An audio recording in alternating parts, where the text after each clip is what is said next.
So let's get back to the crude oil story, which is oil prices touching new highs this week, even as OPEC cuts its outlook on global oil demand for the next 2 quarters. For Nigeria, it's a bittersweet news of higher crude prices versus higher petrol prices at home, and its attendant consequences that you already see. If you're in a city like Lagos with a vehicular snarl today, folks will rush in to stock up on petrol. It was in the middle, was a piece, good news, for an indigenous hydrocarbon company. So let's drill down for some context as we turn to Omono Okonkwo. She's an energy journalist and the Nigerian correspondent for the Natural Gas World publication based in Vancouver, Canada. Good evening, Madam Okonkwo. It's good to have you on the show.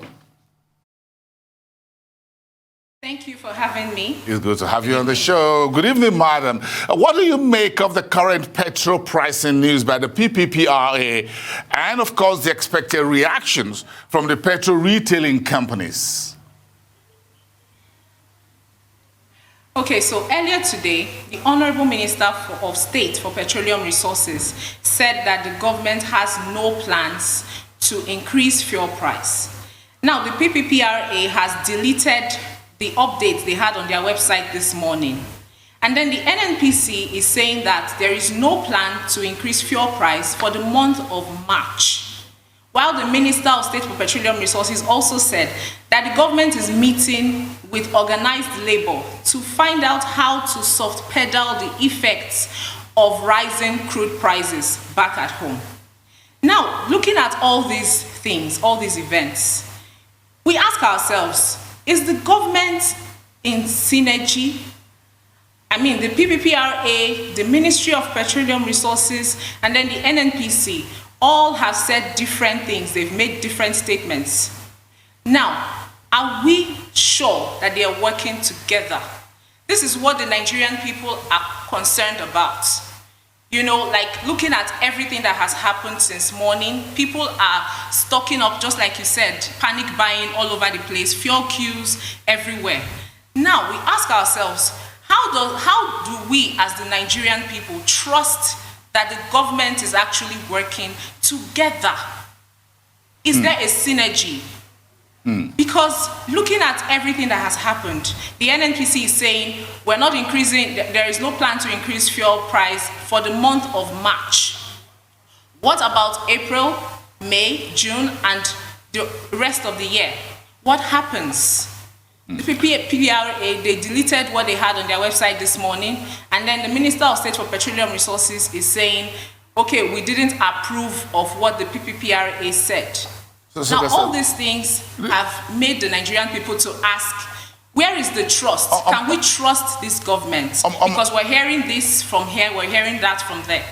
We know that the back end of this story for Nigeria is that we don't have enough, our refineries are not functioning at optimum capacity, so we depend heavily on imports. So the government is looking now to integrate artisanal or illegal crude oil refiners in order to meet local demand. Do you think this is a welcome development?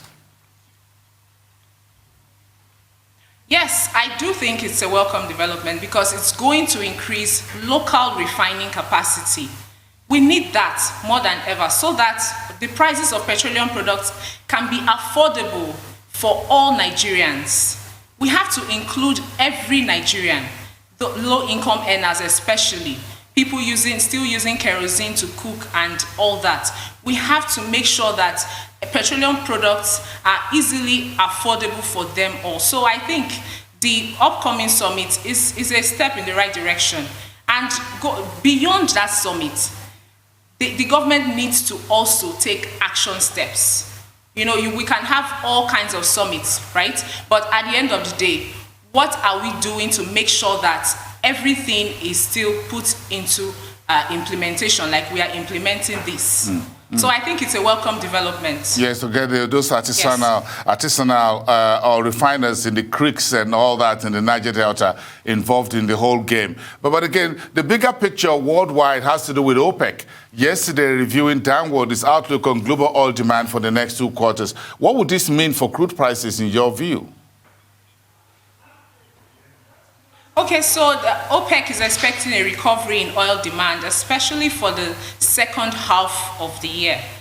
So like records say, they expect it to reach, demand to reach 96.3 million barrels per day, mostly in the second half of the year.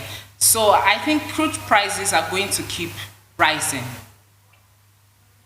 Okay, let's talk about the OPEC meeting, the next meeting in April. What's your outlook on that meeting? Do you think they will be able to, Russia, Kazakhstan, Saudi Arabia will be on the same page by April? Do you think the global economy, things would have recovered, that we can keep prices at the current elevated level, nearly $70 a barrel? Well, I don't know about being on the same page, because, you know, a lot of things happen, a lot of politics, but the second half of the year, I think there will be more recovery, there will be more vaccination drives, the COVID-19 vaccination drives, there will be more global travel. So I think, yes, there will be a review of relaxation of production cuts, yes. Okay. On a final note, very quickly, let's chat to this gas industry. Tell us about this latest issue of license to UTM offshore for liquefaction. What does that mean? Okay, so last month, the Department of Petroleum Resources, they licensed UTM Offshore Limited. Is a Nigerian company. They are going to build an FLNG facility at the Yoho field, which is located at QIT, that's Kwa Igbo Terminal.